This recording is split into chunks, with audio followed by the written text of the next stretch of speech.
Maybe I didn't understand I was a sinner. I didn't understand it all, and they would say, well, you're just not ready yet, Mark. Boy, that was a frustrating thing to me as a little boy. I so bad wanted to just be saved.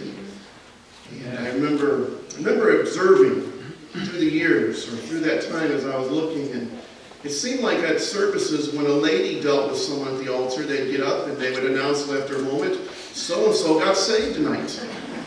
And so I figured it must be a lady is the key to this whole thing here. I was sitting with Jack and Cora on a Sunday once, and I asked Cora if I could go to the altar. And I was waiting till all the men were dealing with people, all the altar workers, and I was waiting. And sure enough, she said, yes, you can go to the altar. So I made my way all the way around, and halfway down, one of the men got up from dealing with somebody. He made his way back, and I stopped dead in my tracks. I thought, well, he's going to deal with me next, and it's going to be no use. I can't get saved. And so I just walked right back to Cora and said, I got it taken care of. But on October 29th, 1976, Brother Chapman, you mentioned the office up there in the corner. I was up there that day with my dad as he was studying at his desk, and I was over in the corner, right over the little hole in the ceiling that goes up into the belfry there, the bell tower. I was sitting underneath there. And I remember one of these chairs that we'll sit at today, these old brown wooden chairs. I was sitting there next to that chair, playing with some cards, and I asked my dad, I said, Dad,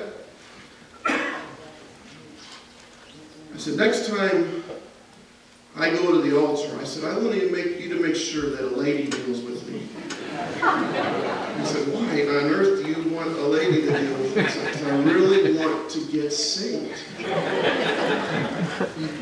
I can remember my dad had this old golden oak office chair, had wheels on it, and it's wheeled out. And I remember him getting on his hands and his knees, and he crawled over to the corner with me there.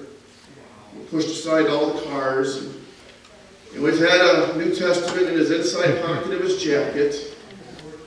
He took out his New Testament. And I didn't know how to read.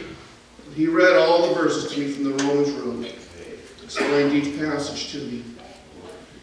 I remember that day with a childlike faith, with my dad there by my side, I was able to receive Jesus Christ as my personal Savior. Amen.